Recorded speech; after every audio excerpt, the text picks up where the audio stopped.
iniintriga si Kaufman, eh, si Attorney Kaufman, yung abogado ni Duterte. Bakit daw na-reject na yung ano, na-deny na yung, request sa interim release sa appeals ng ICC, nakangiti pa rin. Parang masaya pa rin si Kaufman. O yan, iniintriga si Kaufman. O mga kabunyog, ah, isang lumalabas na kumakalat sa social media, iniintriga si Attorney Kaufman, eh. Iniintriga si Attorney Kaufman kasi nga, matapos yung, hearing ng kaso ni Duterte nung November 28, kung saan final na, dinesisyonan na ng appeals chamber ng ICC, denied denied yung request for interim release. Yung naunang desisyon ng pretrial chamber, inaffirm sa appeals. O, so wala na, yun na yung ano. Ang appeals chamber kasi ng ICC kung sa atin, parang yan na yung Korte Suprema. After niyan, ano na, last resort, ano na yan, last na yan sa layer ng pwede mong ano. Kaya yung appeal, denied na yung appeal. O. Pero maraming nangiintriga kasi kinakalat nila yung picture ni Attorney Kaufman na nakatawa ito, nakangiti ito. Ah, sabi ng ano, "Oh, mukhang ang masaya lang sa mukhang kahit na-reject yung o na-deny yung interim release request ni Duterte. Ang masaya lang yata, masaya pa rin si Kaufman, ah." Siyempre, siyempre ang intriga na yan dahil yan sa ang sinasabi ng mga netizens, "Oh, si Kaufman, yumayaman ng matindi diyan. Paldo-paldo si Kaufman dito sa kaso ni Duterte." O yun yung intriga kay Kaufman diyan, na kahit naman denied yung kanyang request for interim release, pero bayad pa rin siya o matalo manalo, kaya bayad pa rin siya. Ewan ko, hindi naman kinukumpirma yan ni Kaufman. 150 million daw ang bayad, buwan-buwan. Eh, grabe ano? Grabe, talagang mapera ang Duterte. Pero hindi natin alam kung yun nga ang, bayad. Hindi naman yan siyempre aaminin ni Kaufman na gano'n kalaki yung bayad sa kanya. Pero may nagsasabi na 150 million nga.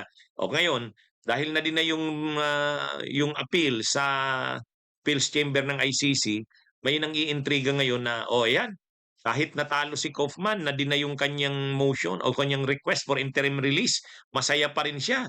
Oh, siyempre dahil ang laki ng bayad sa kanya kahit na denied yung kanyang request o kahit matalo pa sa kaso na 'yan, babayaran at babayaran pa rin siya. Kaya si Kaufman, ano 'yan, masaya 'yan. At isa pang nagi nai nai na ano, intriga dito kay Kaufman, ang isa pang intriga, naglabas ng reaksyon si Kaufman. Sabi niya, never naman daw sa history ng ICC na inaffirm nito o tinanggap nito ang interim release sa kasong crimes against humanity. O kaya nga may mga nagre-react. Sabi, o bakit pa siya nag-file ng request na yon ng interim release kung alam niya palang suntok sa buwan yun o wala naman halos sa yun.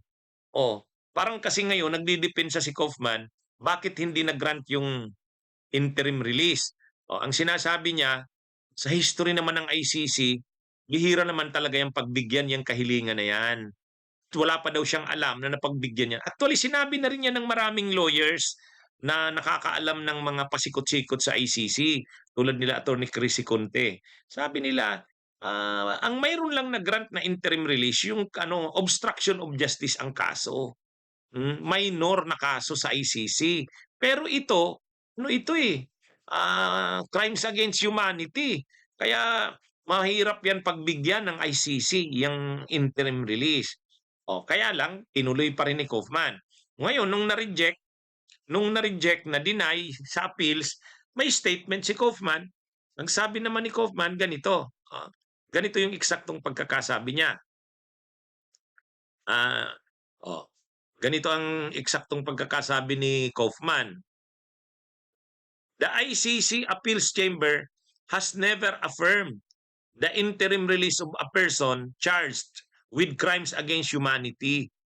Kumbaga, alam mo palang ganon, never daw na ang appeals chamber ay pinagbigyan ang interim release ng isang tao na ang kaso ay crimes against humanity. Oh, sus, bakit bakit mo pa final 'yan, delaying tactics. Kaya talagang itong si Kaufman, kaya tuloy, may mga DDS na talaga bang magaling 'yan si Kaufman?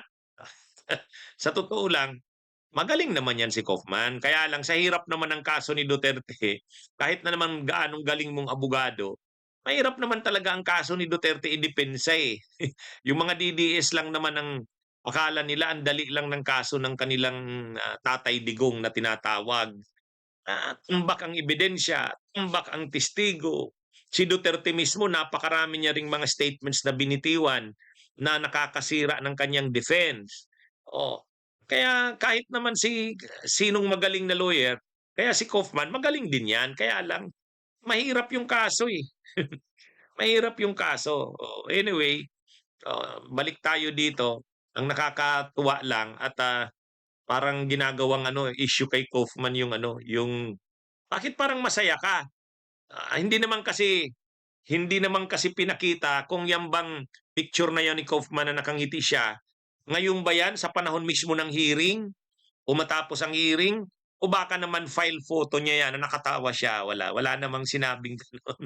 Anyway, ang lang diyan, parang natutuwa lang ang mga netizens na, sinasabi nila, "Oh, ang masaya lang naman dito sa nangyaring ito si Kaufman, eh."